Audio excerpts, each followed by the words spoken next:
Pemirsa, kita bertemu kembali di Indonesia Lawyers Club.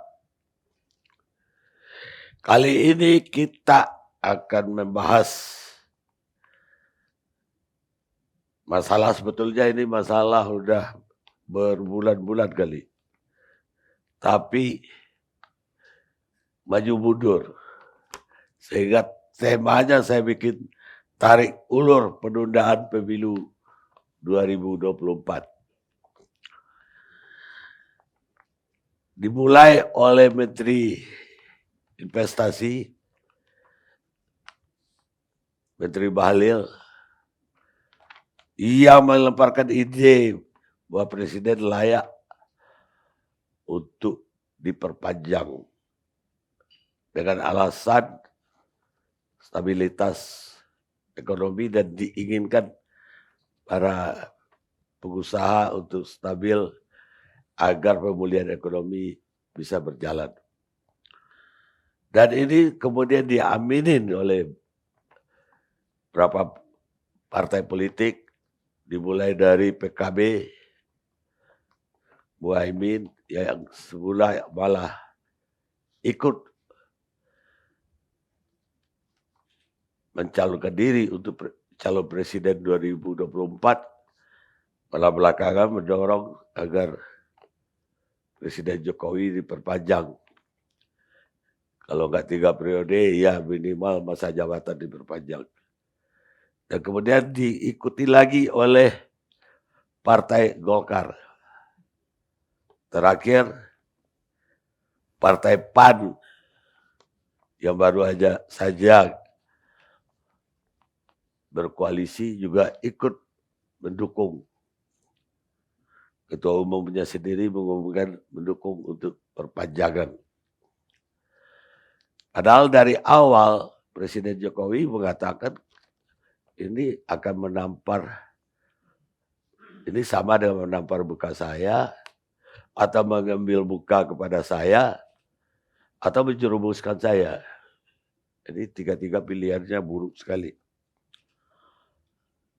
Tapi belakangan masyarakat dikagetkan lagi bahwa Menko Maritim dan Investasi Luhut Panjaitan justru mengatakan dari big data yang dia punya, 110 juta rakyat Indonesia justru seolah-olah setuju masa jabatan presiden diperpanjang. Tapi ada yang konsisten dari awal menolak, yaitu PDIP. PDIP konsisten sekali menolak, dan bahkan terakhir sekjennya mengatakan PDIP tidak akan menjilat ludahnya kembali. Pokoknya 2024 pemilu bagi PDIP itu harga mati. Dari dulu saya di forum ini juga mengatakan bahwa sepengetahuan saya dan yang saya lihat dari Ibu Mega, terutama ketika beliau jadi presiden, karena saya ikut beliau terus waktu itu, bahwa dia kalau udah pendapat A itu A dan tidak akan goyah apapun yang terjadi.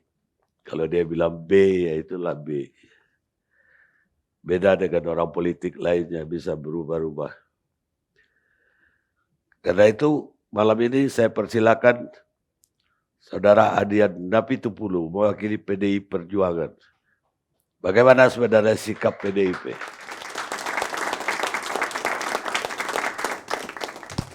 Ya, terkait perpanjangan maupun 3 periode, sikap PDI Perjuangan jelas ya. Kita menolak perpanjangan masa jabatan dan kita menolak perubahan konstitusi untuk menjadi 3 periode. Kenapa? Banyak pertimbangan. Pertama, misalnya secara kondisi objektif apa yang kemudian mengharuskan itu dilakukan? Tidak ada. Tidak ada alasan yang cukup masuk akal yang didukung oleh kondisi objektif bangsa ini untuk melakukan perpanjangan. Apalagi untuk membuat 2 periode menjadi 3 periode. Kedua, ini persoalan konstitusi. Kita sudah bersepakat, sama-sama kita bersepakat, membuat kesepakatan bersama sebagai sebuah bangsa, cukup 2 periode. Kenapa harus kita rubah-rubah? Tanpa kegentingan yang memaksa, kita merubah konstitusi hanya karena keinginan beberapa orang atau keinginan beberapa kepentingan yang lain yang tidak pernah bisa mampu kita terjemahkan maksudnya apa. Nah, hal yang lain adalah kalau kita ketemu dengan teman-teman 98 yang lain, kita ngobrol soal isu ini, kita bercerita dan sebagainya, mereka selalu bilang bahwa banyak agenda-agenda perubahan kita yang tidak berhasil, gagal. Tapi apa yang berhasil akan kita pertahankan. Termasuk misalnya membatasi masa jabatan presiden. Sudah kita batasi dalam amandemen sebelumnya 2 periode. Artinya bahwa jangan dong kemudian yang tersisa sedikit ini dihilangkan lagi. Kenapa? Ini persoalan hutang sejarah, janji sejarah, persoalan penting dan prinsip buat kawan-kawan kita yang lain. Nah, semua itu menyimpulkan bahwa baik secara partai tidak membuka ruang sedikit pun untuk 2 hal tadi. Kalau kemudian sekarang orang katakan sebagai wacana boleh, ya boleh saja. Ini negara demokrasi, kita bisa bicara apapun tentang apapun selama itu dianggap masing-masing pihak baik buat bangsa ini. Tapi kalau kemudian sudah ada penggalangan massa, kumpul-kumpul rame-rame pengorganisasian massa dan sebagainya, saya pikir sudah jauh dari wacana.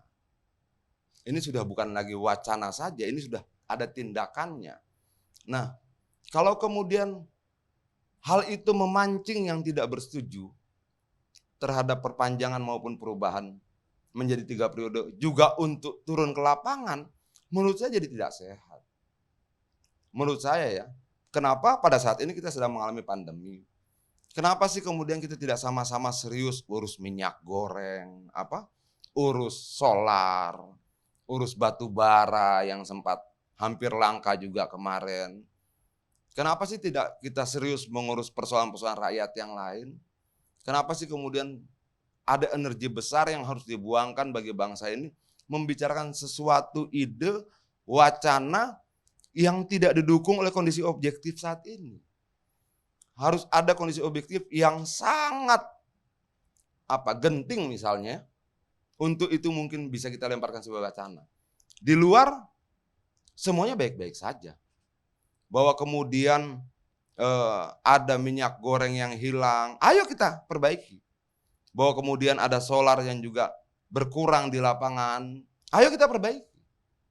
Dan menurut saya memperbaiki persoalan-persoalan itu lebih penting bagi rakyat dibandingkan berbicara tentang perpanjangan, merubah menjadi 3 periode dan sebagainya.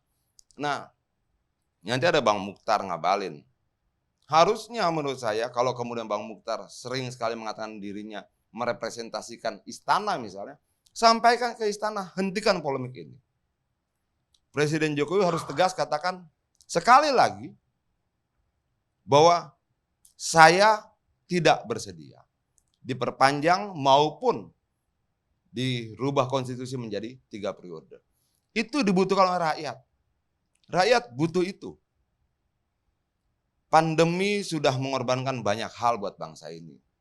Energi kita tersedot habis. Kenapa kita tidak konsentrasi memperbaiki situasi ini? Nah, Bang Karni? Kalau menurut saya, tadi kita ngobrol-ngobrol dengan Bang Kodari segala macam, saya juga tidak melihat alasan yang signifikan. Alasan yang cukup mendasar yang membuat kemudian kita harus kumpulkan rame-rame, yuk kita rubah. Nggak ada sama sekali. Nggak ada apapun. Terus ini keinginan siapa? Siapa yang berkeinginan? Tujuannya apa? Ini kan jadi menurut saya jadi bahkan lucu ya.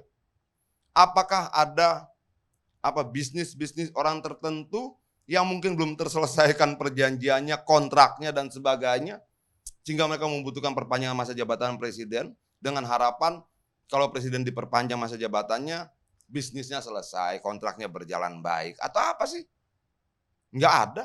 Kalau tidak ada jawaban yang tegas tentang kenapa, itu memberikan kesempatan bagi siapapun menafsirkannya kan. Seperti saya menafsirkan jangan-jangan kepentingan bisnis di sini. Jangan-jangan kepentingan segelintir orang yang sudah merasa nyaman dalam pemerintahan Jokowi. Tapi apakah kemudian kepentingan segelintir orang itu memberikan ruang bagi perubahan konstitusi? Jangan dong. Apakah kepentingan segelintir orang itu kemudian harus merusak amanat reformasi yang sudah gagal di banyak hal? Jangan dong. Apakah kepentingan segelintir orang itu kemudian harus memaksakan seluruh bangsa ini bersama-sama memperbaharui kembali dalam amandemen konstitusinya? Jangan. Menurut saya kita sudah bersepakat 2 periode, ya sudah. Kalau orang katakan begini ya, siapa sih yang akan menghormati apa yang kamu ucapkan? Kalau kau yang mengucapkannya sendiri tidak menghormatinya. Siapa yang akan menghormati konstitusi kita kalau kita yang membuatnya pun tidak menghormatinya? Mungkin sementara begitu Bang Karni. Terima kasih. Jadi menurut Anda apa ada penggalangan massa untuk supaya ini di amandemen konstitusi? Lah kan kita sudah melihat di daerah ini dukung perpanjangan, daerah ini dukung 3 periode. Begini Bang Karni, teman-teman generasi kami juga kok gerah yang lihat ini gitu. Kita punya sekian agenda perubahan, kita punya sekian banyak harapan, kita punya sekian banyak gagasan yang tidak terrealisasi dalam proses reformasi itu. Tapi ada beberapa yang sudah berjalan dengan baik. Yang menurut kami, menurut kawan-kawan kita juga, mau berapapun mahalnya kita jaga. Kalau kemudian kita buka ruang perpanjangan, lalu kemudian berikut hari, siapapun yang terpilih kemudian melakukan hal serupa bagaimana? Presiden ini kan bisa berulang. Kalau kemudian tanpa dasar yang jelas, kita rubah konstitusi menjadi 3 periode. Lalu kemudian presiden berikutnya melakukan hal yang sama dan dia berulang. Mau jadi apa bangsa ini? Mau jadi apa negara ini? Ya, tapi kalau kita melihat bahwa dengan pernyataan Menko Maritim dan Invest kemarin bahwa dia arahnya ya ingin diperpanjang masa jabatan tersebut. Seolah-olah indikasi ini bahwa istana merestui gagasan memperpanjang. Sampai tanggal 23 Desember tahun lalu, saya bicara dengan Presiden, nggak ada menyinggung itu. Kita bicara Pak Presiden bagaimana dengan Pilpres segala macam, dia sampaikan banyak hal dan tidak menyinggung sedikit pun tentang perpanjangan, apalagi 3 periode. Oke, kalau begitu ini keinginan siapa? Ini keinginan siapa? Dan maksudnya harus clear dong. Biar kita tahu yang berkeinginan duduk dong sama-sama di sini. Ayo kita perdebatkan. Apa sih yang menjadi dasar pertimbangannya untuk memperpanjang atau untuk membuat 3 periode? Apakah ada sesuatu yang memang sangat urgent? Yang memang kalau tidak dilakukan bangsa ini menjadi sesuatu yang buruk gitu? Ayo dong kita, jangan bilang kemudian soal big data. Jangan bilang soal pengusaha, jangan bilang soal petani, jangan dong. Itu loh. Survei terakhir mengatakan bahwa hampir 70% kalau tidak salah ya, menolak perpanjangan dan menolak menjadi 3 periode. Ya kalau begitu Menko Maritim dan juga mungkin Saudara Ngabalin jalan sendiri dong. Ya, apakah mereka merepresentasikan istana, merepresentasikan presiden? Dalam hal ini saya tidak percaya. Kita juga akan berkomunikasi dengan presiden. Kita juga memahami bagaimana gestur presiden kalau dia berbicara dan sebagainya. Beberapa teman-teman yang berkomunikasi cukup intensif dengan presiden juga kita periksa. Enggak. Lalu keinginan siapa? Jangan dong kemudian karena publik tidak bisa berakses langsung sama presiden lalu bertanya, Pak ini keinginan Bapak? Lalu semua orang bisa mengatakan, sehingga orang menafsirkan ini seolah-olah keinginan presiden. Dari mana ceritanya?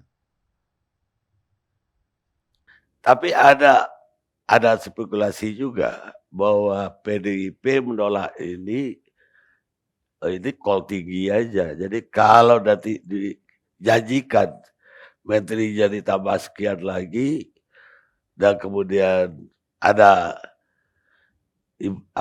kompensasi lainnya lagi untuk PDIP juga akan setuju. Ada spekulasi gitulah. Ya sebagai spekulasi boleh saja orang menganggap begitu. Tapi saya paham tentang PD Perjuangan, saya mengerti tentang PD Perjuangan. Dalam politik kita bisa bernegosiasi tentang banyak hal.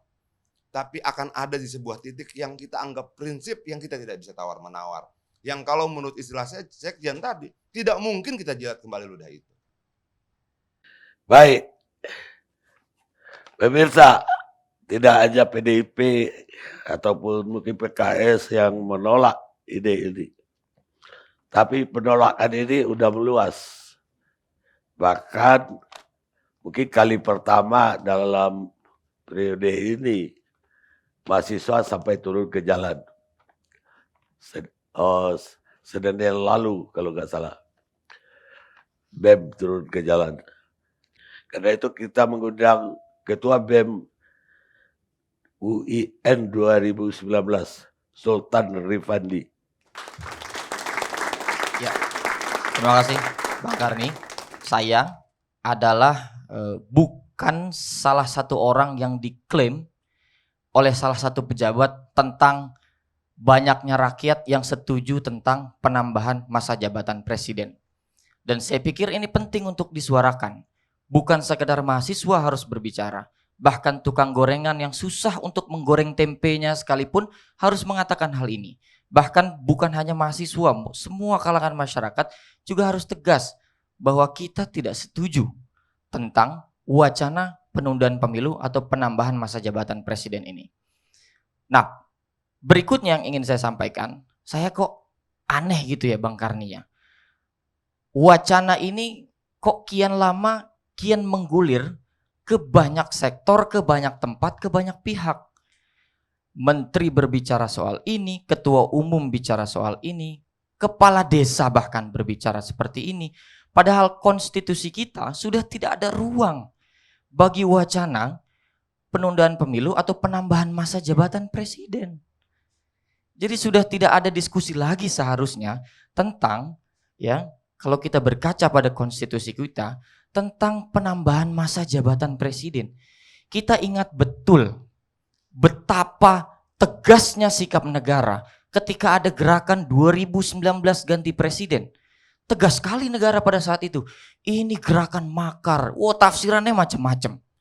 Kita juga masih ingat betul ada ormas yang dianggap sebagai ormas yang memiliki ideologi di luar dari konstitusi kita. Tegas betul negara itu. Tapi kok soal wacana ini, kok ini makin lama, makin dibiarkan kemana-mana wacananya. Makanya aneh, itu pertama. Yang kedua, betul kata Bang Adian, kok argumentasinya gak ada yang jelas ya saya bilang. Saya lihat kok terkait dengan ada ketua umum yang mengatakan, ada menteri juga yang mengatakan bahwa kita masih dalam tahap ya konsolidasi ekonomi, ada persoalan resesi. Maka dengan wacana tersebutlah, dengan argumentasi tersebutlah dimungkinkan banyak pihak yang setuju. Loh kok saya justru sebaliknya gitu logikanya ya. Bagi saya pemilu itu bukan sebuah masalah gitu loh. Bagi saya sekalipun 2024 nanti ada banyak sekali variabel, ada soal pandemi, soal resesi, soal ekonomi dan segala macamnya, tapi justru bagi saya pemilu itu adalah jalan keluar, bukan sebuah masalah. Pemilu itu adalah satu-satunya instrumen demokrasi bagi kita rakyat untuk menghakimi para pejabat yang tidak becus mengurusi persoalan-persoalan hari ini, sekaligus forum terbesar di bangsa ini untuk mencari solusi dari setiap persoalan. Di sana ada banyak harapan, di sana ada banyak gagasan. Bukan sebuah masalah bagi saya pemilu itu. Justru menjadi jalan keluar. Makanya ketika dikatakan argumentasinya kok nggak jelas seperti dikatakan kata Bang Adian. Dan saya sepakat. Tidak ada urgensi apapun yang dikatakan, mau dari menteri yang mengklaim banyak yang dukung mau ketua umum yang mengatakan ini urgensi, bahkan ada ucapan-ucapan yang mengatakan kalau perlu seumur hidup Bagi saya itu keanehan kedua yang Yang kok dipikir-pikir makin aneh nih makin lama hidup ya.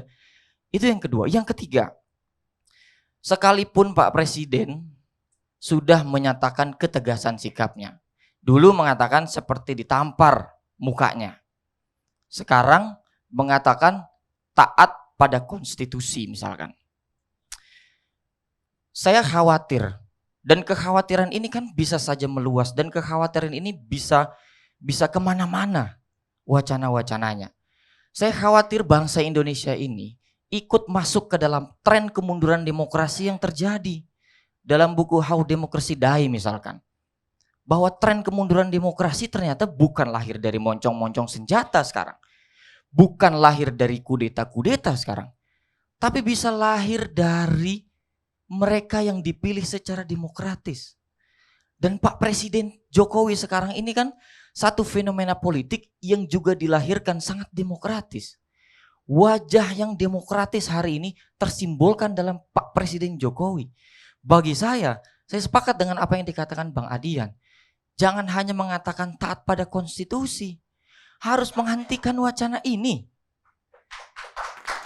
Tidak boleh ada ruang sekecil apapun dalam kuping Pak Presiden untuk mendengarkan suara-suara ini.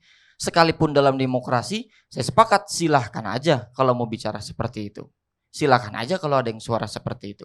Nah maka dari itu, tinggal harapannya ada dua menurut saya Bang Karni. Satu pada gerakan mahasiswa. Kita masih ingat betul ada banyak sekali peristiwa kebijakan undang-undang yang sudah mahasiswa tolak, sudah mahasiswa demo, tapi masih tetap berlangsung. Dan semua partai politik hampir sama di beberapa undang-undang KPK, ada banyak lah. Nah, saya khawatir terjadi juga one call demokrasi. Begitu sudah ACC dalam 1-2 pihak, semua partai berubah sikap setuju, saya mengkhawatirkan wacana ini terjadi. Dan yang kedua, harapan saya pada partai politik secara institusi. Bagaimanapun wacana ini bergulir, selagi partai politik masih sadar bahwa mereka dilahirkan, bahwa mereka adalah anak kandung dari reformasi, ini adalah saatnya membuktikan bahwa partai politik harus tegas kepada siapa dia mengandung dan kepada siapa dia dilahirkan. Baik. Sekarang kita ke juru bicara istana, Ngabalin. Ali Mukhtar Ngabalin. Ini apakah Anda jalan sendiri atau pertanyaan Adian tadi? Ini pesanan siapa gitu loh. Dato, saya sama sekali tidak berpendapat terkait dengan masalah 3 periode. Tetapi kalau ada orang berpendapat di ruang publik yang selalu saya katakan, kalau datang dari teman-teman di DPR, kalau datang dari teman-teman ketua parlemen, ya jangan ke istana arahnya gitu loh. Biarlah berpendapat, kemudian bicarakan di sana. Karena presiden sendiri kan sudah punya sikap yang jelas. Karena itulah kalau sampai kita, ada beberapa juga pernyataan yang mengharamkan orang bicara tentang 3 periode atau penundaan. Ada di negara demokrasi seperti Indonesia ini yang menjamin kebebasan orang berpendapat, tapi kita bisa masukkan di dalam kategori mengharamkan. Lama-lama nanti mengkapir-kapirkan lagi orang. Tolong deh. Mari kita punya tugas dan tanggung jawab untuk memberikan pendidikan kepada masyarakat Indonesia. Jadi jangan juga dibesar-besarkan, jadi panik orang, nggak usah. Presiden Joko Widodo itu sekarang ini mengkonsentrasikan diri untuk menyelesaikan tugas-tugas beliau dalam masa 2 tahun terakhir ini. Bahkan kami menghitung itu lebih kurang efektif sekitar 10 bulan. Karena itulah maka saya hadir pada waktu ratas di Istana Negara. Bapak Presiden memerintahkan Menteri Dalam Negeri, kemudian bicara dengan KPU, bicara dengan DPR Komisi 2, sampai pada titik penetapan hari tanggal 14 Februari 2024 pelaksanaan pemilu. Itu satu. Yang selalu kami menyampaikan pendapat ke ruang publik itu bahwa di Istana Negara, di kantor staf Presiden, semua punya tegak lurus apa yang menjadi pikiran, sikap, dan pendapat Bapak Presiden. Itu yang kami selalu melakukan glorifikasi atau menyebarkan terus informasi ini ke ruang publik agar jangan juga ada orang yang melakukan framing di ruang publik seakan-akan Presiden Joko Widodo itu punya pikiran dan pendapat yang berbeda. Kemarin kan setelah habis dari Borobudur di Jogja juga, beliau kembali mengemukakan hal yang sama. Dalam posisi inilah, Dato, saya ingin mengatakan bahwa ya, kita semua berpendapat dan kita semua meyakini bahwa konstitusi menjelaskan secara transparan nyata bahwa presiden dan wakil presiden dapat dipilih kembali untuk satu periode pada masa yang sama. Itu artinya apa? Artinya bahwa konstitusi ini menjelaskan secara nyata, begitu pula dengan sikap, pikiran, pendapat Presiden Joko Widodo, tegak lurus, taat pada ketentuan konstitusi. Saya untuk dan atas nama kantor staf presiden, untuk menjaga materi ini dan untuk menjaga narasi ini agar orang tidak menjatuhkan fitnah dan adu domba. Bang Abalin, Saya tentu, ya. kalau saya begini, misalkan konstitusinya berubah, juga akan ikut taat. ya jangan, Enggak, ini dengar. pertanyaan publik juga Bang Abalin. Kalau Bang Boleh. Abalin mengatakan Pak Presiden Jokowi taat pada konstitusi, minggu depan konstitusinya berubah dan memungkinkan penambahan jabatan, apakah juga akan taat pada konstitusi Bang Abalin? Jangan Anda bicara dengan saya itu. Jangan Anda bicara dengan saya. Kasih Saya tahu mesti kepada bicara dengan Adian. siapa? Begini. Kasih tahu kepada Pak brother kita Adian Napitupulu, PDIP itu punya kader yang menjadi presiden. Adian Napitupulu pagi, siang, sore, malam bisa berjumpa dengan presiden. Kasih tahu kepada presiden. Untuk merubah konstitusi itu tidak gampang setelah masa reformasi. Bicara sama semua anggota DPR yang ada di situ. Jadi jangan membuat satu pernyataan yang bisa membuat orang lain kemudian kalau dalam berpendapat itu kemudian membuat buyar dalam ruang publik. Itu Saya yang sepakat. saya... Saya sepakat. Maka dari itu saya juga katakan, maka seharusnya Pak Presiden juga harus demikian Bang Abalin.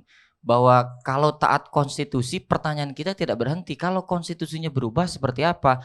Bang Abalin betul bisa mengatakan, wow ada mekanisme, ada prosedur untuk mengubah konstitusi, banyak. Tapi kita lihat, kalau kita hitung-hitungan secara partai politik, 3 partai politik sudah firm terhadap setuju wacana tersebut, tinggal tambah beberapa partai politik lagi. Ini sangat memungkinkan, Bang Abalin. Tanya kepada teman DPR, jangan tanyakan kepada saya. Karena saya dan Anda tidak punya kewenangan untuk bisa melakukan itu. Satu. Yang kedua nih, ingat baik-baik. Yang kedua bahwa ada kawan-kawan partai politik yang sekarang ada di situ. Kan kita tahu bahwa tidak saja partai yang kontrak dengan pemerintah, ada Al-Ustadz Al-Mukarram Mardani Alisera di situ, PKS. Tapi jangan lupa loh, PDIP yang punya kader menjadi presiden hari ini pun juga menolak. Di mana sih tingkat keraguan orang? Coba. Itu makanya saya bilang dari awal supaya mari kita pakai otak, akal yang bersih untuk jangan berprasangka buruk, jangan bernegative thinking terhadap masalah ini. Tidak usah panik, biasa saja. Alam kita alam demokrasi. Kalau orang berpendapat, kenapa? Apa yang salah? Apakah dia berpendapat itu kemudian berubah itu konstitusi? Di sini logikanya kita tidak nyambung. Maka saya sebagai orang yang ditugaskan untuk melakukan diseminasi terhadap berbagai macam informasi yang menjudutkan presiden, kami harus tampil untuk bisa melakukan klarifikasi itu. Jadi Anda yakin presiden masih konsisten dengan sikapnya? Sampai hari ini tidak ada perubahan dan insya Allah sampai 2024 tidak ada perubahan. Baik, hebat. Terima kasih, Bang Abalin yang meluangkan waktu. Terima kasih, salam untuk semua. Dato, mohon maaf saya harus permisi, ampun. Baik. Assalamualaikum warahmatullahi wabarakatuh. Merdeka! Waalaikumsalam. Pemirsa, kita rehat sejenak.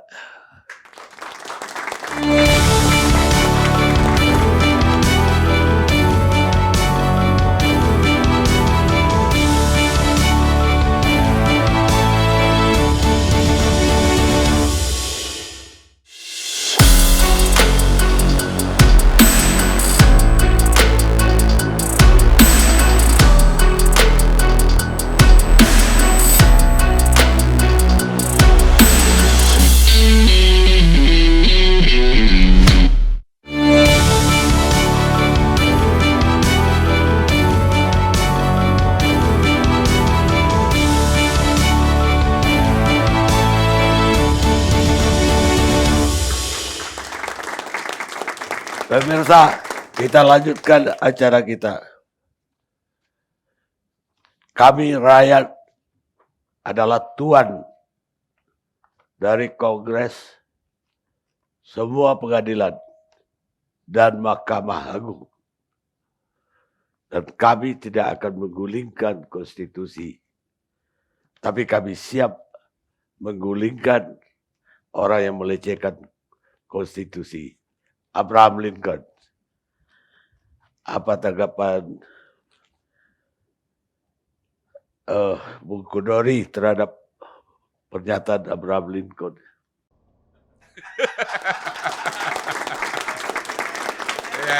Ya. Tanggapan saya kepada almarhum Abraham Lincoln di atas sana, Amerika Serikat adalah negara yang paling sering melakukan perubahan konstitusi. Jadi ya fakta bicara begitu. Beliau sebagai salah satu tokoh besar dan legendaris di Amerika juga harus berhadapan dengan fakta, Bang Karni, bahwa di antara negara-negara yang ada di dunia ini sesungguhnya negara yang paling sering melakukan perubahan konstitusi itu adalah Amerika Serikat. Ya. Jadi kalau tidak salah, udah 27 kali terjadi perubahan konstitusi di Amerika Serikat. Dan ya perubahan konstitusi di Amerika Serikat itu ya bisa sangat pendek antara satu perubahan dengan perubahan yang lain. Misalnya pernah dalam suatu ketika Amerika Serikat itu mengatur dalam konstitusinya bahwa minuman beralkohol itu dilarang begitu untuk diperjualbelikan. Tetapi kalau nggak salah 2 tahun atau 5 tahun kemudian itu diubah kembali dan itu diperbolehkan begitu. Itu cuma salah satu contoh. Dan berangkat dari Apa termasuk mengubah masa jabatan presiden? iya kan namanya konstitusi itu kan isinya kan macam-macam, Bang.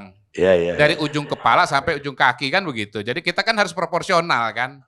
Soal masa jabatan presiden itu kan cuma salah satu bagian saja. Dari ujung kepala sampai ujung kaki itu. Tidak lebih penting daripada soal pendidikan, soal kesehatan, soal hukum, soal kebebasan berbicara, dan yang lain-lain. Begitu.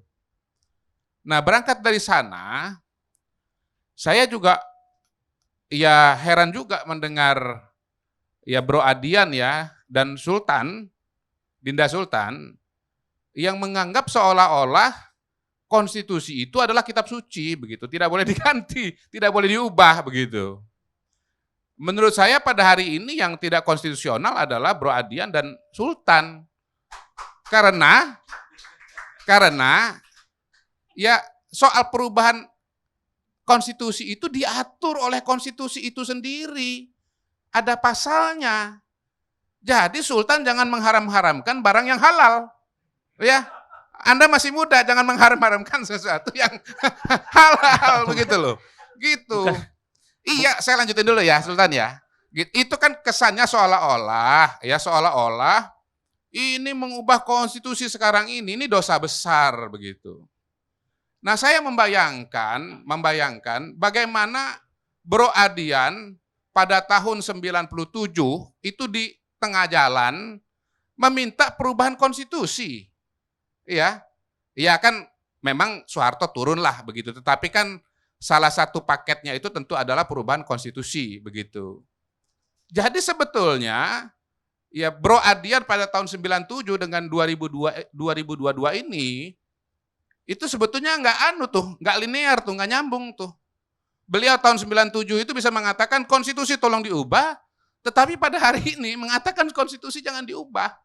Kita kembali kepada prinsip dasarnya dulu ya. Soal bisa atau tidak konstitusi itu diubah. Gitu. Nah, soal apakah kemudian alasan mengenai 3 periode atau tidak itu cukup layak untuk didukung atau tidak, tentunya pertama-tama kan kita punya persepsi dan pandangan masing-masing ya. Diskusi saya dengan Bung Adian tadi juga sebetulnya sangat singkat begitu, Bang. Saya belum sempat katakanlah ngomong panjang lebar, dan saya juga mau mengatakan saya tidak setuju dengan penundaan pemilu. Jadi tidak bisa dipukul rata itu, nggak bisa disamakan. Gitu. Saya tidak melihat bahwa penundaan pemilu itu ada pintu hukumnya. Ya, dan saya juga mengatakan bahwa ya Jokowi untuk maju tahun 2024 bersama Pak Prabowo itu harus melalui perubahan Undang-Undang Dasar, begitu. Kalau tidak ada perubahan Undang-Undang Dasar, ya enggak gitu. Nah, kenapa kemudian Jokowi Prabowo? Karena memang pada dasarnya gagasannya, kalau saya pribadi, Bang Karni, itu bukan presiden 3 periode, bukan. Saya melihat ya bahwa ada potensi masalah besar pada saat ini, yaitu ancaman polarisasi ekstrim, ya, terutama pada tahun 2024. Nah, kenapa 2024? Karena pada saat itu adalah pemilu, begitu. Pada saat pemilu itu orang di seluruh Indonesia ini ya berkontestasi ya mengenai pilihan calon presiden. Ya, tentunya kita ingat pengalaman kita 2014, 2019 Pilkada Jakarta ya, di mana pemilu kita itu jauh lebih membelah dibandingkan dengan pemilu-pemilu sebelumnya, Bang Karni, ya. Nah, saya sendiri ya membaca bagaimana ada literatur tentang pemilu yang tadi kata Sultan tadi ya, itu adalah arena harapan, kemudian menjadi arena tangisan. Tidak semua pemilu itu berakhir indah gitu. Karena ada juga pemilu yang berakhir dengan perkelahian ya, kematian, pembunuhan dan seterusnya. Nah, soal derajat potensi 2024 itu menuju ke arah sana menurut saya sangat besar. 2014 ke 2019 kita mengalami proses pengerasan ya.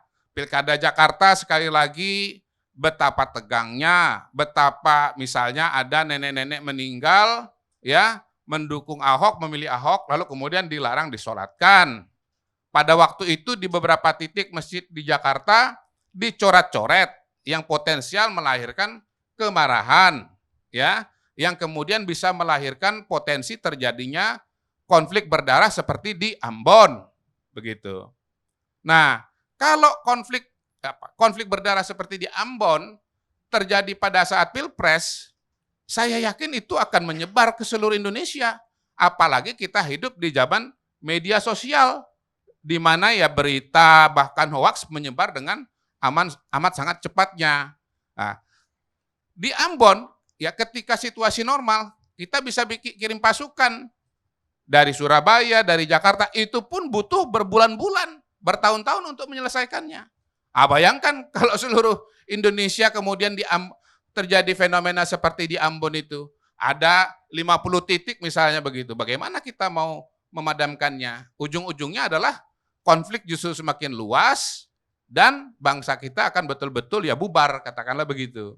Nah, kenapa Jokowi Prabowo? Ya karena Jokowi Prabowo kalau berpasangan akan berhadapan dengan kotak kosong, tensinya pasti turun. Gitu. Kenapa Jokowi Prabowo? Karena ya sampai sekarang ini kalau masih ada 2 nama itu, yang paling tinggi ya 2 nama itu, begitu.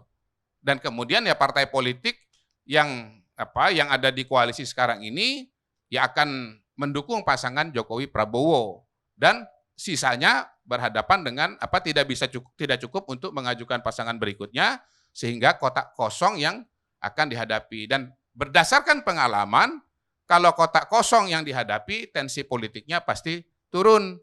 Dan itulah sebabnya juga Bang Karni, saya tidak setuju dengan penundaan pemilu dan tidak keberatan dengan pemilu tahun 2024. Ya, tanggal pemilu tetap Bang Mardhani. Ya, tetap begitu. Tetapi yang maju adalah Jokowi Prabowo berhadapan dengan kotak kosong. Demikian, makasih. Ya, pertama saya mau mengatakan siapa yang menjamin pada tahun 2029 polarisasi tidak akan terjadi. Karena polarisasi itu sudah ada dari zaman awal kemerdekaan. Jadi nggak ada jaminan juga bahwa 2029 akan aman. Apa kita perlu memperpanjang lagi 1 periode lagi? Kalau kita cemaskan itu loh. Ya, begini Bang, jawaban saya ya.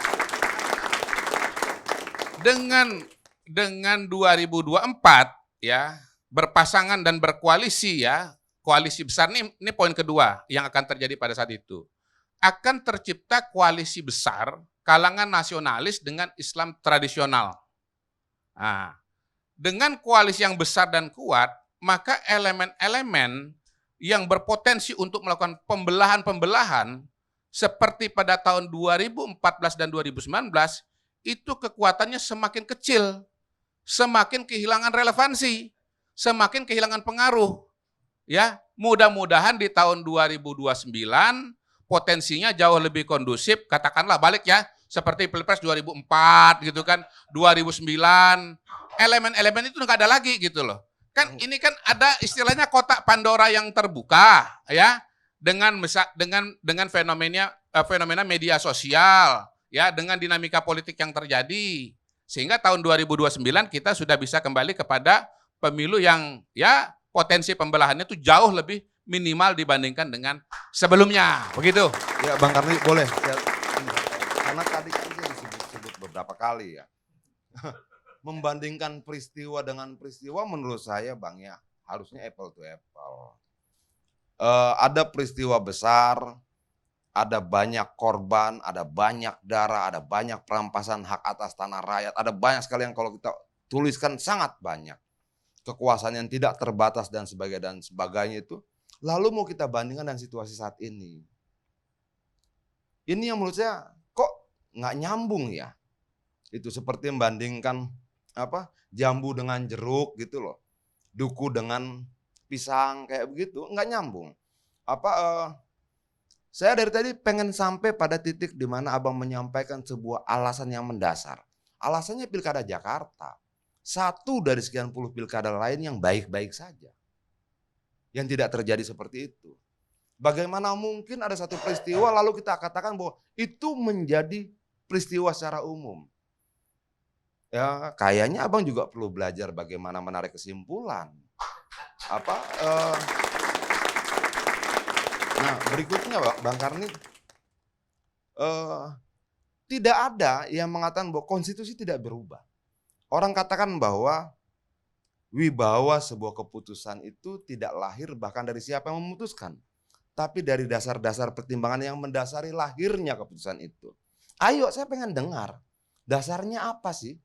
Sampai mengusulkan 3 periode, apakah hanya untuk menyandingkan Jokowi dan Prabowo, lalu konstitusi harus kita rubah? Jangan dong. Mahal sekali Jokowi dan Prabowo pernikahan Jokowi dan Prabowo dalam tanda kutip tadi sampai harus merubah konstitusi bangsa ini. Apakah satu peristiwa Pilkada Jakarta itu menjadi alasan cukup pantas bagi kita untuk merubah konstitusi? Begini Bang Kodari, nggak apa-apa. Sebagai sebuah ide, Abang bebas menyampaikan itu. Tapi kalau boleh, keluar dari ruangan ini carilah alasan yang lebih masuk akal. Yang lebih punya dasar argumentasi yang kuat, di mana kita ternganga ngelihat itu dan tidak punya pilihan. Emang benar. Tapi kalau cuma menjadikan satu peristiwa pilkada, lalu semua disamaratakan, kayaknya nggak pas. Kalau hanya untuk menyandingkan Prabowo dan Jokowi, kita rubah konstitusi itu juga kayaknya nggak pas. Kalau kemudian proses penyandingan itu dibandingkan dengan peristiwa 97 dan 98 juga nggak pas. Lalu pasnya di mana? Bang Kodari, saya mengagumi intelektual Abang. Serius.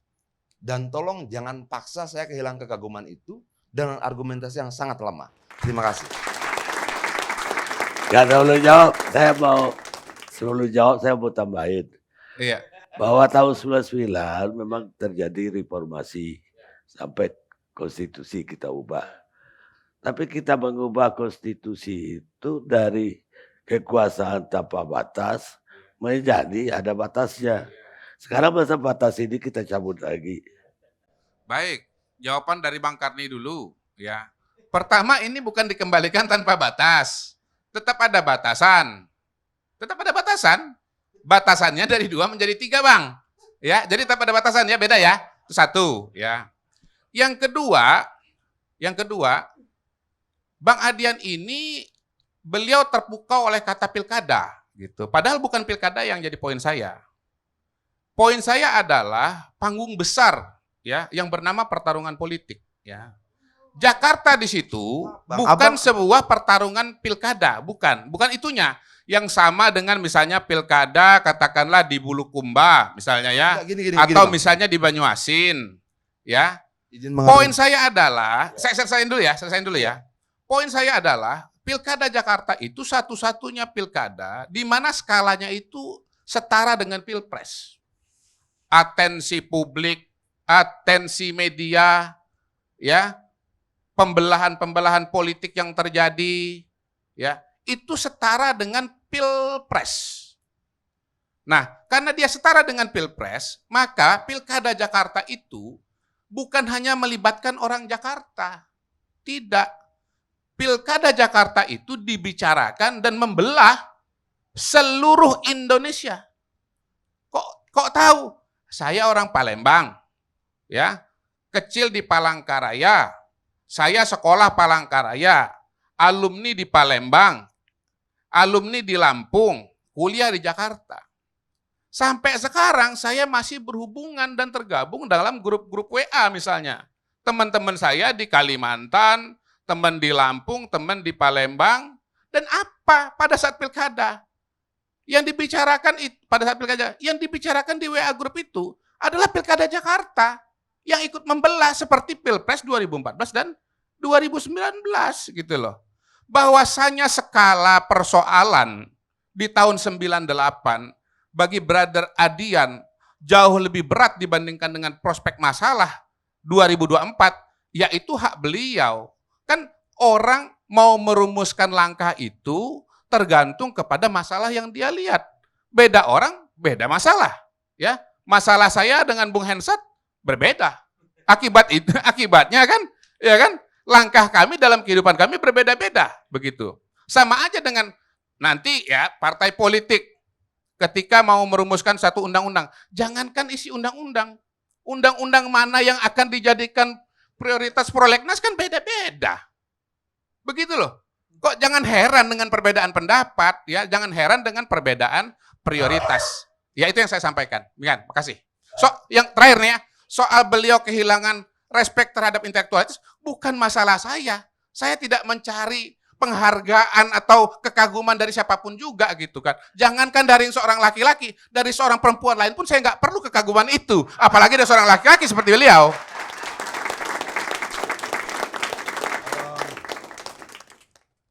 Yang abang ceritakan itu menurut saya lucu loh bang ya.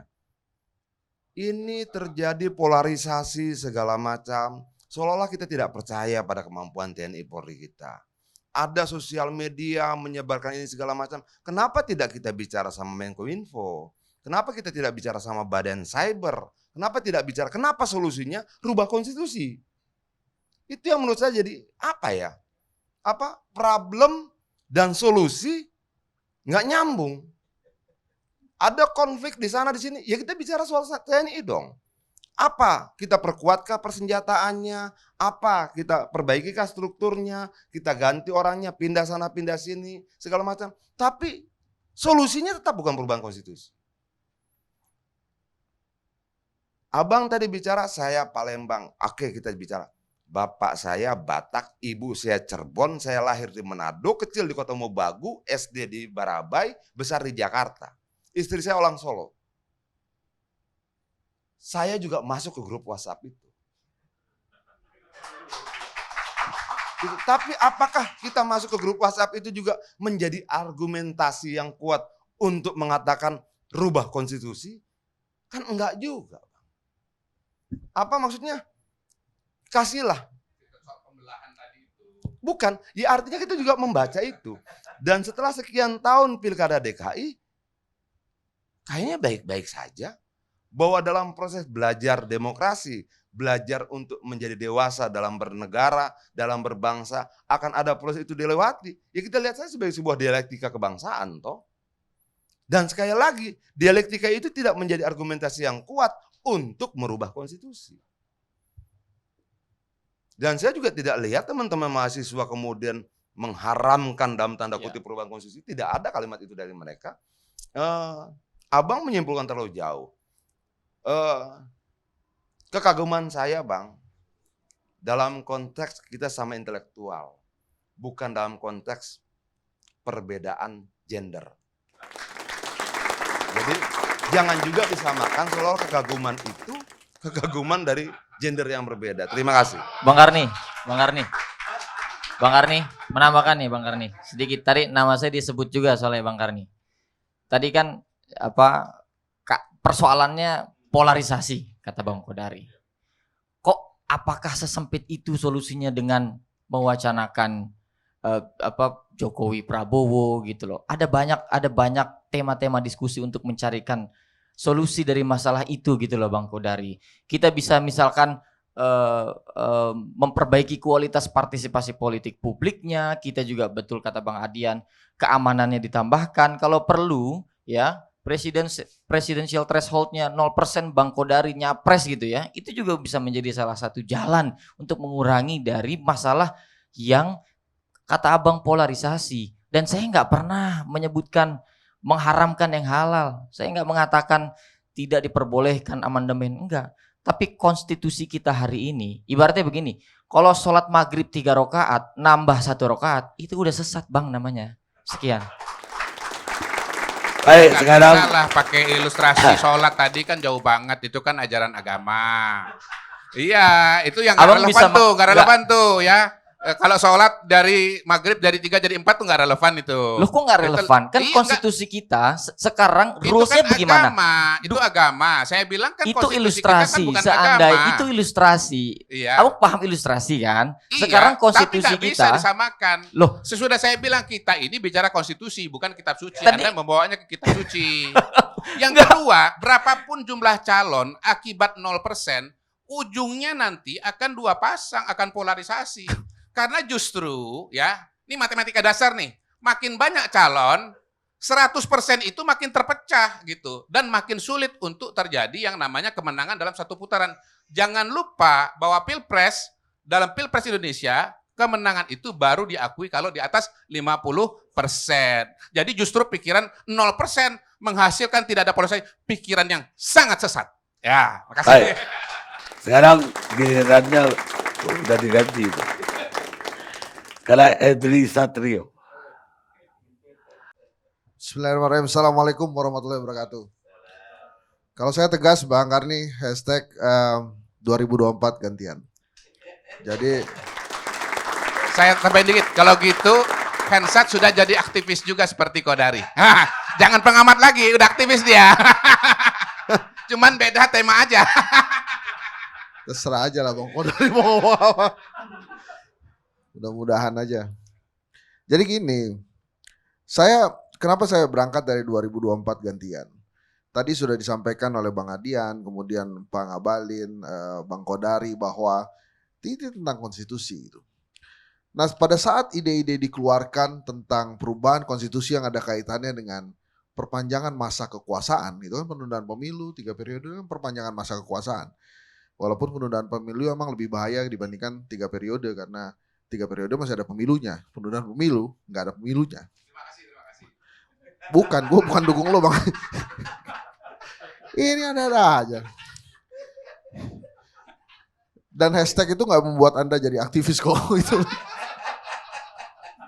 Nah, saya mulai dari ini dulu lah.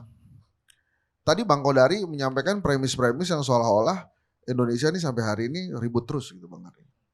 Kalau kita lihat ke bawah ke pasar kan orang-orang baik-baik aja. Gak ada yang ribut. Jangan sampai kemudian gara-gara demi Jokowi Prabowo kita minta orang-orang tuh berantem gitu. Orang gak ada masalah. Ketawa-ketawa aja gitu kan. Kalau dalam grup WA itu kan sama aja kalau kita lagi ada Piala Dunia, pendukung Jerman sama pendukung Brazil juga ribut terus.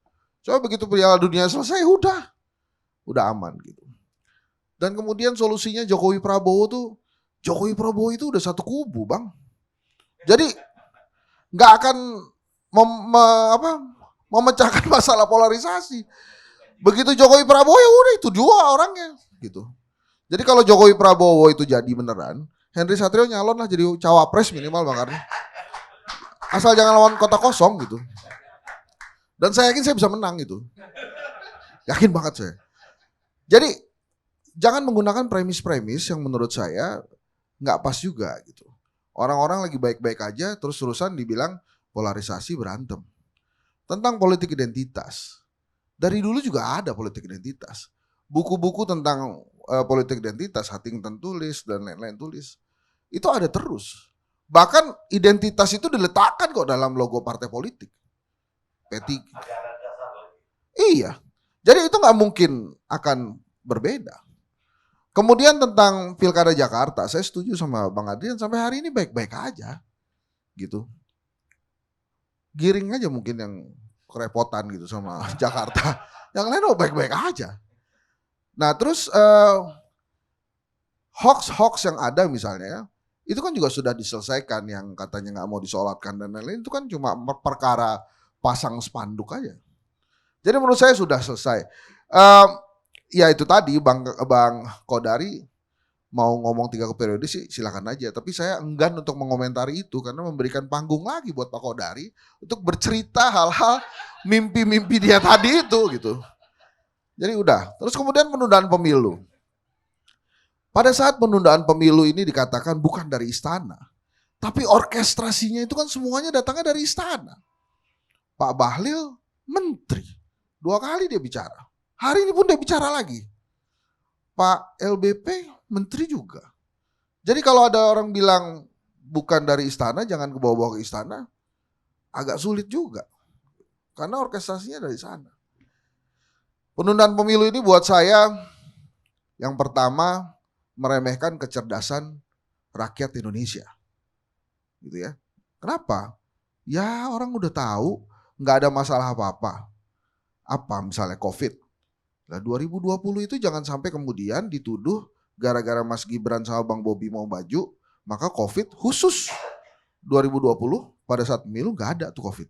Nah jangan begitu juga kan. Nah sekarang mau dipakai apa lagi alasannya. Dan kemudian yang kedua, meragukan kemampuan pemimpin-pemimpin Indonesia yang baru. Jangan dong kalau kemudian kita bilang bahwa hanya Pak Jokowi yang sanggup. Ya dulu juga kita kan nggak tahu Pak Jokowi itu bagus apa enggak setelah pemilu, dan kita lihat oh dia bagus memang. Ya udah diterusin sampai 2 periode. Setiap kali Pak Jokowi datang ke daerah-daerah, banyak sekali rakyat mengeluh-ngeluhkan. Wah Pak Jokowi presiden yang bagus ya. Ya iyalah dia presiden.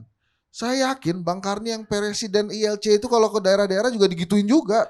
Bang Karni foto Bang Karni. Semua begitu kalau nanti jadi presiden juga.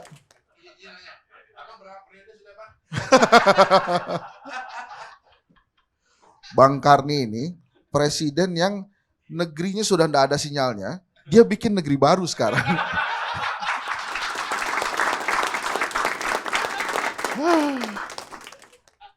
Lupa kan?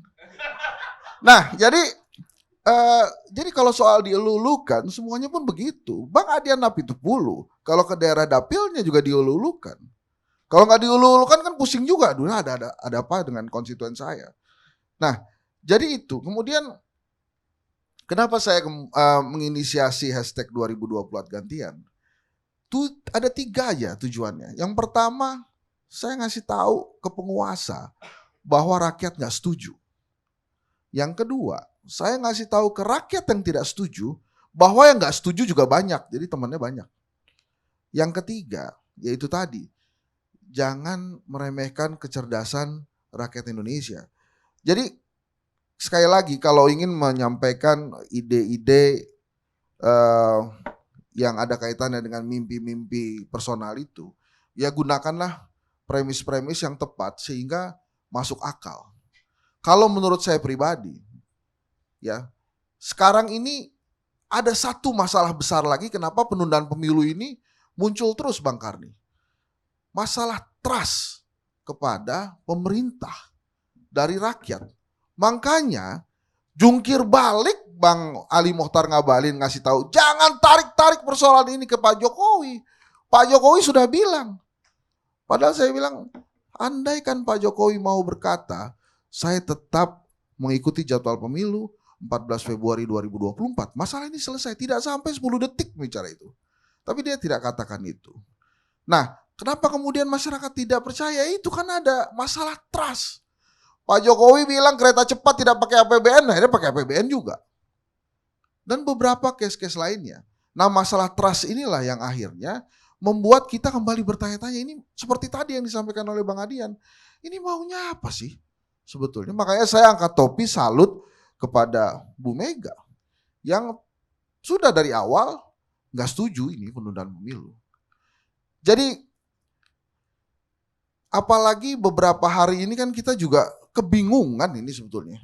Asosiasi kepala desa itu ketuanya yang benar tuh yang mana? Tiba-tiba begitu ada deklarasi terus muncul lagi saya ketua aslinya. Saya nggak setuju 3 periode gitu. Terus kemudian tadi Mas Hamdani ketua Apindo bilang saya nggak pernah diajak ngomong sama Menteri Bahlil. Oh berarti bukan pengusaha yang itu gitu. Jadi ini maunya yang mana gitu. Terus kalau ada deklarasi kepala desa, kan saya sedih ya. Ternyata kepala desa kita itu kusut semua. Nggak ngerti konstitusi bahwa presiden tuh nggak boleh 3 periode. Terus ada yang bilang kemarin, Hen, jangan salahin kepala desa. Kepala desa itu boleh 3 periode. Ya tapi kan Pak Jokowi ini presiden bukan kepala desa. Kalau Pak Jokowi kepala desa bisa 3 periode. Nah itu tolong kasih tahu dong pemerintah gimana gitu. Dan satu lagi Bang Karni, misteri yang sampai hari ini saya bingung itu. Isu penundaan pemilu ini Pak Mardhani kan Komisi 2, boleh diklarifikasi juga. Itu terjadi setelah ketok palu antara pemerintah, Komisi 2 dengan KPU. Itu ketok palu, jrek 14 Februari 2024, beberapa hari kemudian bergulir isu penundaan pemilu.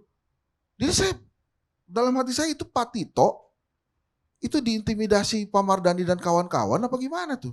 Sampai setuju hari itu ya, 14 Februari 2024. Bahwa, jadi ini jadinya gimana sih gitu? Orang udah diketok palu terus kemudian bergulir isu penundaan ini. Dan itu terus-terusan. Kami khawatirnya memang penundaan pemilu ini orkestrasinya lebih besar dari kami yang menolak gitu. Kalau kita yang menolak kan ini satu-satu aja. Henry Satrio, Adiana Pitupulu, Kodari. Saya belum dengerin Bang Mardhani sama Bang Lutman. Tapi kalau Bang Lutman pasti setuju tuh penundaan pemilu. Gitu ya. Tapi kan jadi aneh gitu. Mereka serius banget gitu. Ada kumpulin kepala desa jadi-jadian ya. Mungkin ya. Mungkin jadi-jadian, terus kemudian ada pengusaha yang jadi-jadian juga. Makanya saya kadang-kadang pikir, itu Pak Bahlil, jangan-jangan dia itu cuma menyampaikan bahwa tolong saya sebagai menteri diperpanjang gitu. Atas dasar itu aja gitu, makanya terus kemudian mau perpanjang. Jadi itu jadi Bang Karni, menurut saya tolonglah jangan remehkan kepandaian rakyat Indonesia, intelektual rakyat Indonesia, kemudian jangan juga meragukan kemampuan dari pemimpin-pemimpin Indonesia selanjutnya. Nah sekarang, kalau Pak Jokowi sebagai kader PDI Perjuangan kan harusnya nurut Bu Mega. Saya jadi paham juga karena Pak Erlangga punya kader kan Pak Luhut. Jadi kalau Pak Luhut ikut Pak Erlangga, ya emang itu jangan-jangan sikap Partai Golkar gitu. Atau ya memang jangan-jangan emang sikap cari amannya Pak Erlangga aja kan katanya mau di Munaslup ya. Bener gak tuh? Jadi saya tuh gini kadang-kadang. Kita harus mencari kenapa ya. Kan pertanyaan intelektual kan begitu ya Bang Kodari ya. Intelektual itu biasanya bertanya kenapa dan bagaimana. Kenapa ya sampai Pak Bahlil ngomong saya punya hipotesa awal, oh jangan-jangan memang dia ingin diperpanjang menterinya. Kalau Pak Luhut mungkin belum cukup bisnisnya. Mungkin ya. Terus kalau Pak Caimin misalnya sahabatnya Pak Lukman ini yang hampir saja bersaing sebagai ketua umum PKB waktu itu, jangan-jangan memang elektabilitasnya belum nyampe nih PKB ini. Kalau Julhas kan memang ya kepengen juga ada kursi kabinet kan. Jadi saya selalu bertanya itu terus. Termasuk kenapa Bang Kodari terus-menerus memaksakan 3 periode. Saya juga bertanya terus ini ada apa sebetulnya. Kenapa? Kira-kira Bang Kodari ya. Ini mumpung ada orang ya. Memang ada hasrat. Sponsor. Dan pasti dia nanti bilang lagi gini. Anda mengecilkan kemampuan finansial saya. Pernah tuh ngomong gitu. Anyway, itu kalau kemudian ditarik kemarin di catatan demokrasi, ini orangnya juga masih ada di sini. Kalau penundaan pemilu disetujui, maka itu adalah wacana demokrasi. Bagi Anda yang menolak penundaan pemilu, maka Anda adalah pembenci Pak Jokowi. Ya nggak begitu juga kali ya. Masa kemudian kita dituduh langsung, pokoknya kritis, benci Pak Jokowi, ya nggak juga. Kita buktinya semuanya mencintai Pak Jokowi dan mengharapkan Pak Jokowi landing smooth, baik-baik saja gitu ya, dan secara terhormat. Saya berkali-kali bilang kepada Pak Jokowi selesai jadi presiden, percayalah rakyat Indonesia pasti masih akan menghargai dan menghormati Pak Jokowi. Karena banyak sekali pemimpin-pemimpin yang selesai tetap tuh baik-baik saja dan tetap dihormati. Gitu kira-kira Bang. Baik. Terima kasih. Pemirsa, kita rehat dulu sejenak.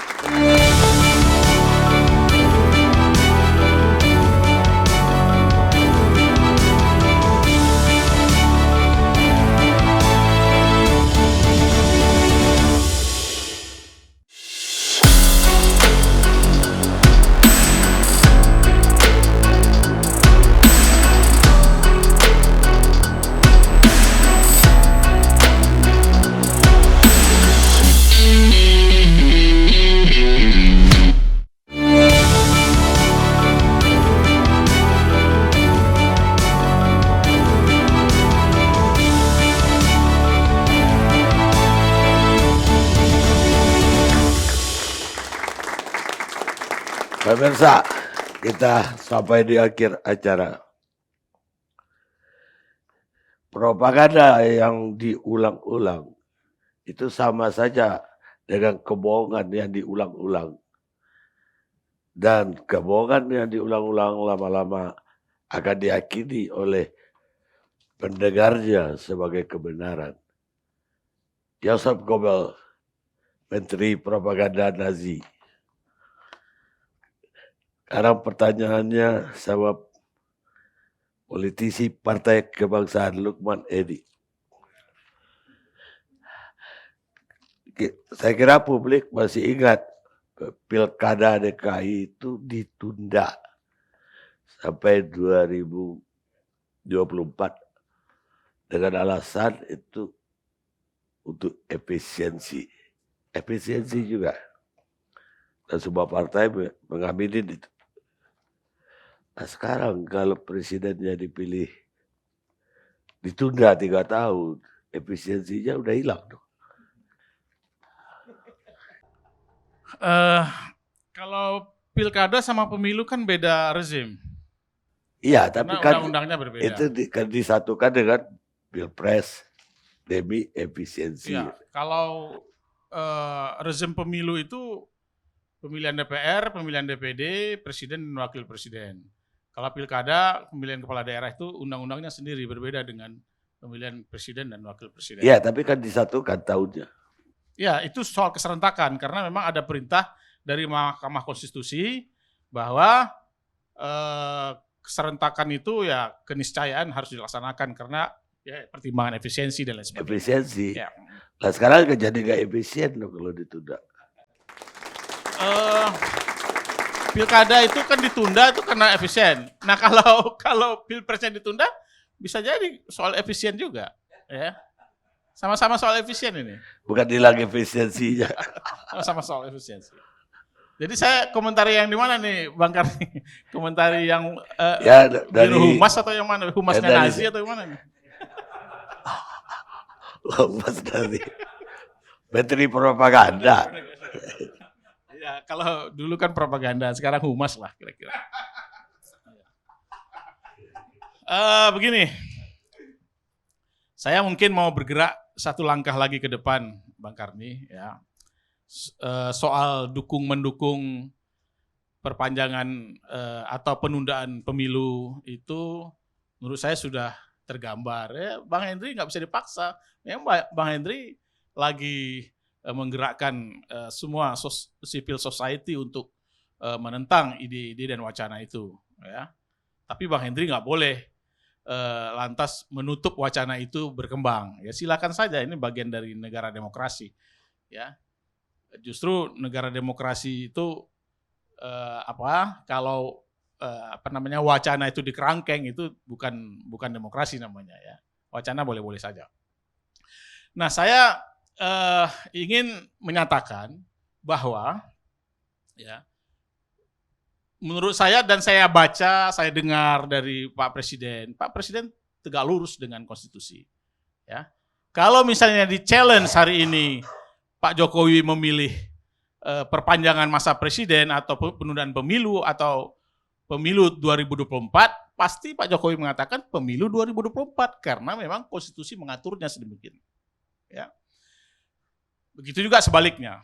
Yang lain, soal yang lain. Nah, pimpinan-pimpinan partai politik yang sekarang 3 partai politik itu mengusulkan penundaan pemilu yang menjadi bahagian dari koalisi pemerintah hari ini, dan ada koalisi pemerintah yang lain itu tidak setuju dengan penundaan pemilu, menurut saya semuanya itu juga tegak lurus dengan konstitusi. Ya. Kalau misalnya PKB, Golkar, dan PAN ingin penundaan pemilu, pasti langkah pertama yang dia lakukan adalah amandemen dulu Undang-Undang Dasar 45. Emang bisa dilaksanakan sekarang? Nggak bisa. Karena tidak ada konstitusinya dan turunan konstitusinya yang mengatur soal itu. Ya. Menteri-menteri yang tadi disebut, Pak Luhut, Pak Bahlil, ya, saya yakin mereka juga tegak lurus dengan konstitusi. Tapi juga mereka memanfaatkan ruang publik, memanfaatkan ruang demokrasi ini untuk menyampaikan pendapatnya. Ya itu menurut saya juga boleh-boleh saja. Nah, lembaga negara juga tegak lurus dengan konstitusi. KPU ditanya bagaimana? Semua komisioner KPU mengatakan pemilu hari Valentine tahun 2024. 14 Februari tahun 2024. Ya. Karena memang konstitusi dan turunan konstitusinya, yaitu Undang-Undang Nomor 7 tahun 2017 tentang pemilu, itu menyatakan pemilu itu 2024. Ya. Nah, sekarang MPR gimana? Tegak lurus dengan konstitusi. MPR tegak lurus dengan konstitusi. Ya. Nggak bakalan dia melakukan sidang kalau tidak memenuhi syarat untuk persidangan. Tetapi perlu diingat, MPR ini juga tugasnya merubah konstitusi. Ya. Jadi MPR itu hari ini tegak lurus dengan konstitusi, plus satu lagi, tugas dia adalah MPR itu merubah konstitusi. Nah, saya tertulis di konstitusi. Nah, saya ingin bercerita soal itu, menyampaikan pendapat soal itu. Ya. Ketika kalau sekarang ini hanya 3 partai, Bang Karni, Golkar, PKB, dan PAN, itu belum cukup untuk mengusulkan perubahan konstitusi. Belum sampai dengan sepertiga. Sepertiga itu kira-kira 237 anggota lah. Sementara 3 partai ini belum cukup. Nah, 3 partai ini mesti lobby lagi. PDIP dilobi dulu. Ya, Gerindra dilobi. Dan yang penting lagi, dia melobi DPD. Karena DPD itu gede banget. Partainya DPD itu, anggotanya gede banget. 4 kali 36. Ya, 4 kali 34 provinsi. Itu gede banget. Ya, jadi harus lobby itu. Dan merubah konstitusi itu kan memang konstitusional. Masa merubah konstitusi tidak konstitusional? Itu kan ada di pasal 37 Undang-Undang Dasar Negara Indonesia tahun 45 dan peraturan tatip MPR. Ya, tatip MPR, peraturan MPR nomor 1 tahun 2009. Nah, salah satunya untuk menjawab teman-teman yang curiga apa sebabnya kalau terjadi amandemen. Salah satu yang harus dilengkapi oleh sepertiga anggota MPR itu untuk mengusulkan amandemen, misalnya mau amandemen pasal 22E ini, ya, adalah melengkapi dengan naskah akademis. Di situ aspek filosofisnya harus tercantum, aspek historisnya harus tercantum, aspek sosiologisnya harus tercantum, aspek sosial, politik, pertahanan, keamanan ada tercantum. Nah, yang disampaikan oleh Bang Kodari itu hanya salah satu aspek. Ada aspek lain yang harus dicantumkan. Yang memutusin siapa? Apakah aspek-aspek itu, naskah akademis itu adalah sudah mencukupi atau tidak? pimpinan MPR. Sekarang pimpinan MPR siapa-siapa ya? Hampir semua partai ya? Semua partai itu sebagai pimpinan MPR hari ini. Mereka yang memutuskan. Nah, dalam waktu 30 hari, dalam waktu 30 jam pimpinan harus memutuskan. Usulan itu masuk, sepertiga dari anggota itu mengusulkan, sudah harus diputuskan oleh pimpinan. Ini dibahas nggak menjadi sidang umum MPR. Jadi tidak sesederhana omongan warung kopi kita tadi yang menyatakan bahwa wah ini nggak mungkin di dalam naskah akademis itu dinyatakan ini karena Pak Jokowi pengen lagi, itu nggak mungkin.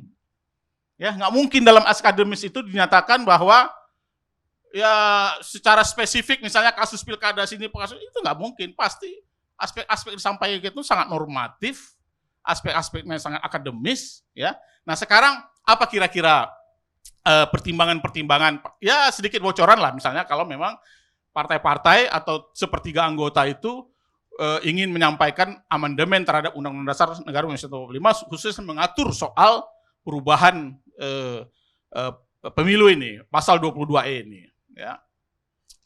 Pertama, ya soal usulannya Bang Kodari, boleh 3 periode, ya boleh 3 periode misalnya. Pertanyaannya kan nggak mungkin.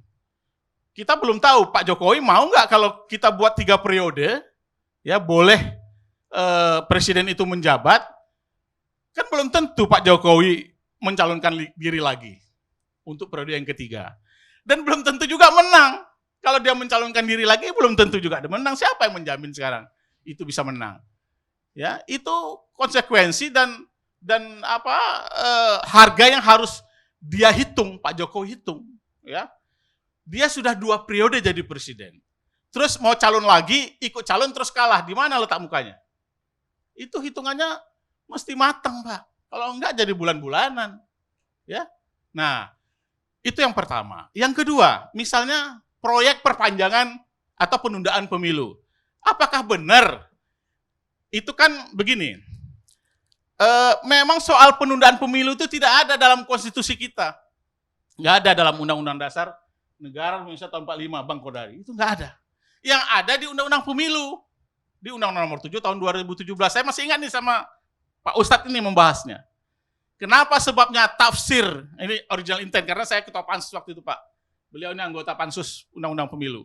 Ya, original intentnya kenapa pasal tentang penundaan pemilu itu boleh dilakukan. Ya, karena dan itu ditafsir oleh KPU dan kita semua menafsirkannya itu harus jadwalnya sudah ditentukan dulu dan sifatnya lokalisir. Hanya TPS-TPS tertentu, itu sudah sering sekarang, penundaan pemilu itu sudah sering.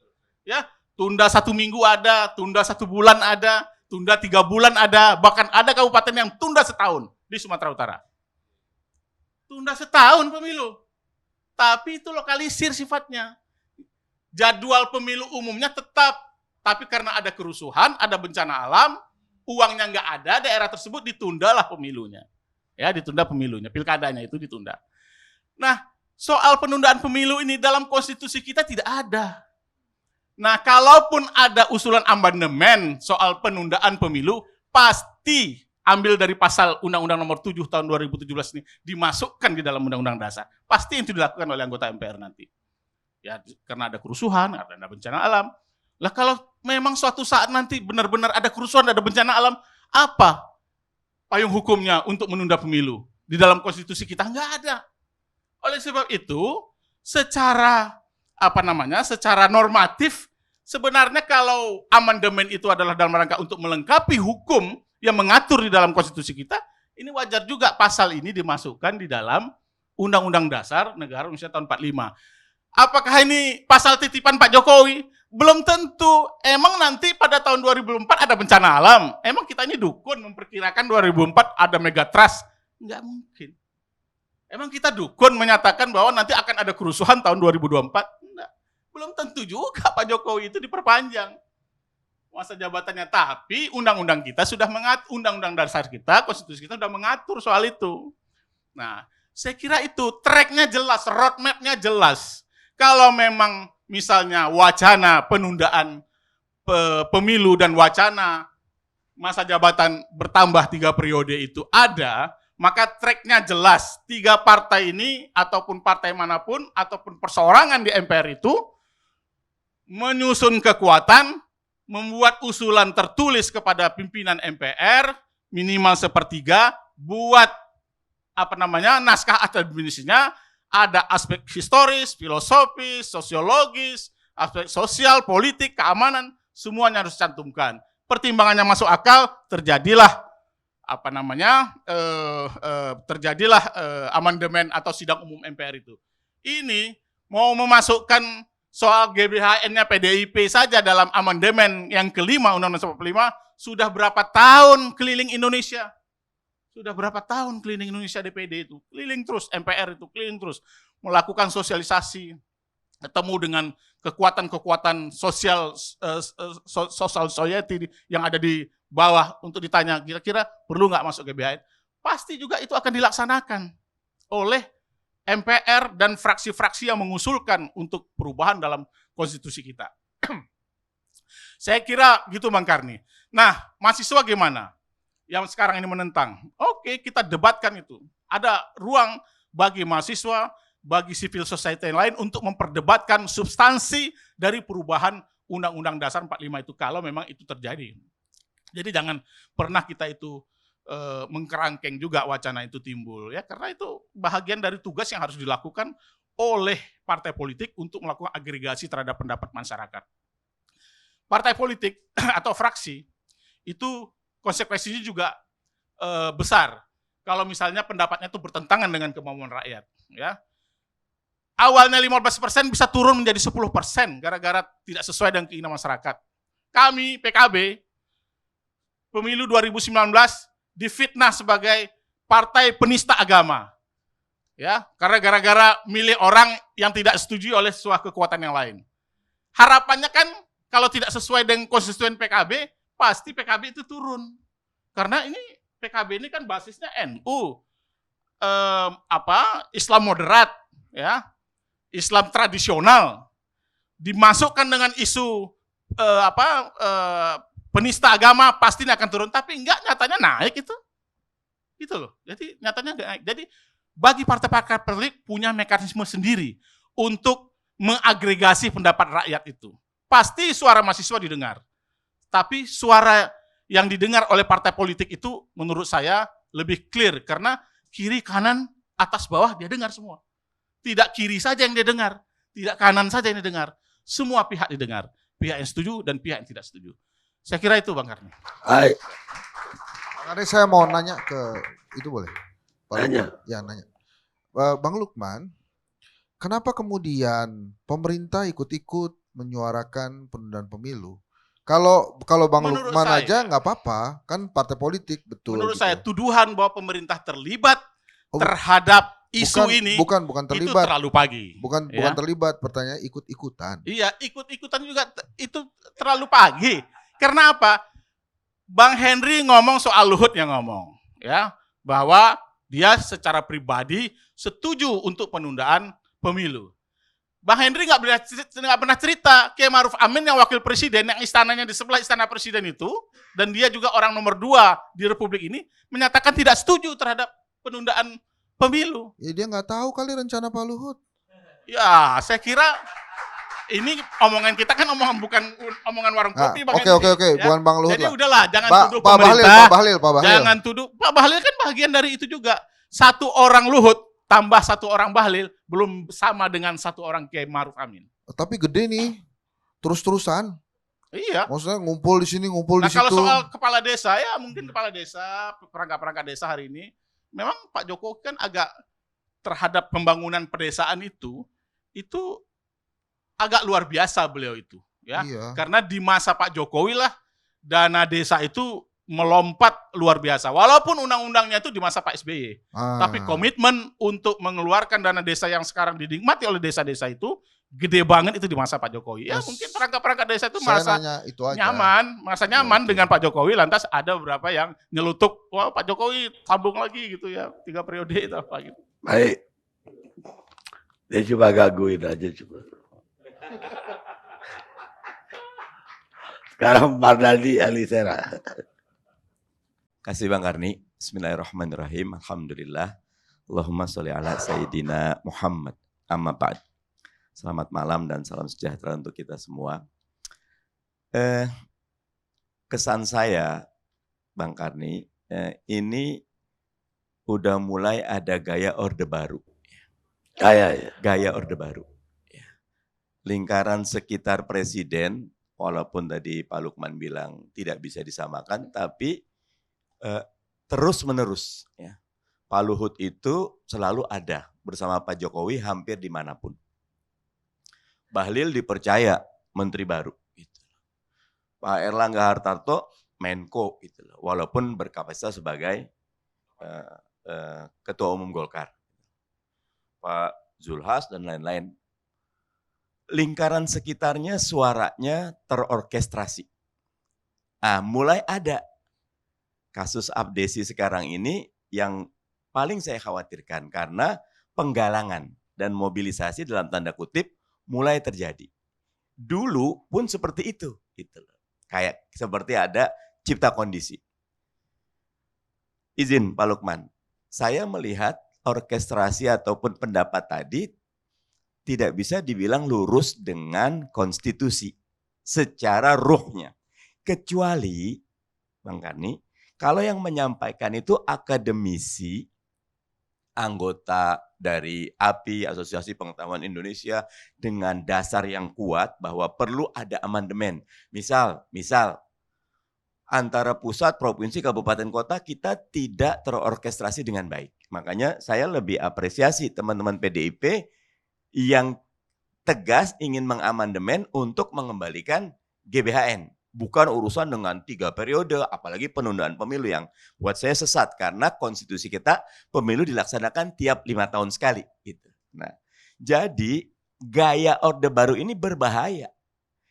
Padahal kita sudah tegas di reformasi.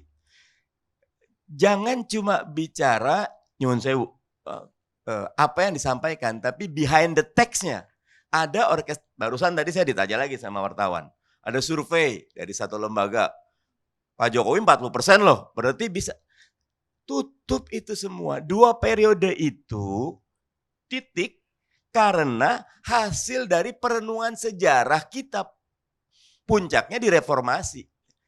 Ketika saya setuju konstitusi bisa kita ubah. Saya setuju konstitusi pasal 37-nya jelas. Tetapi ada titik kulminasi sejarah yang membuat itu bisa berubah. Karena dalam beberapa hal, apalagi kita bangsa yang muda. Saya tidak bisa membandingkan itu dengan Amerika yang sudah punya pengalaman sampai ratusan tahun. Kita perlu betul-betul menjaga jalur demokrasi di mana kedaulatan ada di tangan rakyat yang bisa terjerembab lagi ketika nuansa Orde Baru muncul lagi. Dan pada titik ini, harapan kami di PKS tegas, keputusan Majelis Syuro tolak tunda pemilu, tolak 3 periode. Dan karena itu sangat bahagia ketika teman-teman PDIP bersuara yang sama dan tegas. Harapannya Pak Jokowi dengan sangat elegan. Pak Jokowi itu bukan presiden saja, Bang Karni. Pak Jokowi itu adalah kepala negara. Akan sangat elegan, saya 2 periode titik. Dan seperti yang Henry bilang, pemilu dilaksanakan 14 Februari 2024 dan pilkada 27 November 2024. Karena itu udah keputusan dari eksekutif, legislatif dengan penyelenggara pemilu, KPU, Bawaslu, dan DKPP. Ini selesai sehingga tidak membuang energi. Sehingga kita bisa fokus gimana ngurusin minyak goreng kita, ngurusin yang minyak goreng ini Bang Karni, yang demo ibu-ibu keluar rumah. Yang urusan solar, bapak-bapak yang di luar rumah. Jadi ibu dan bapak dua-duanya sengsara sekarang ini. Harusnya segera diselesaikan masalah ini.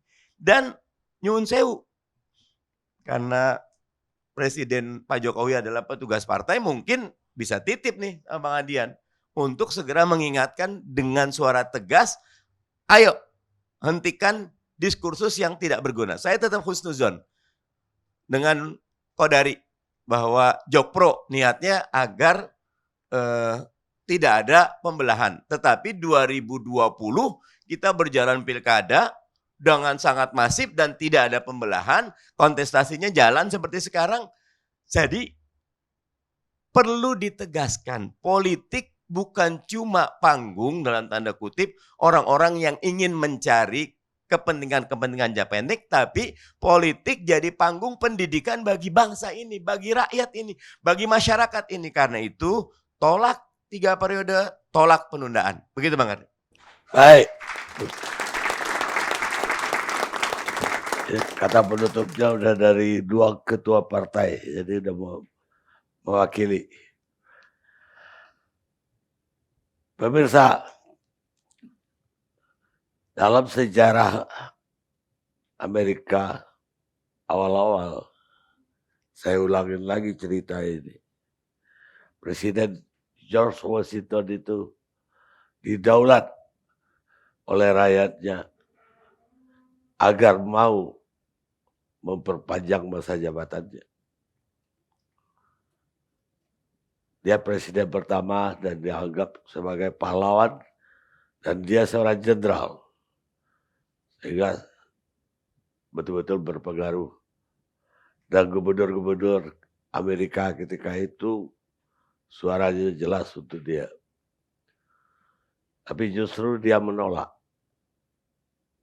Dengan alasan bahwa kalau saya menerima jabatan di 3 kali, maka nanti akan banyak atau akan ada lagi orang-orang Amerika yang minta 3 kali.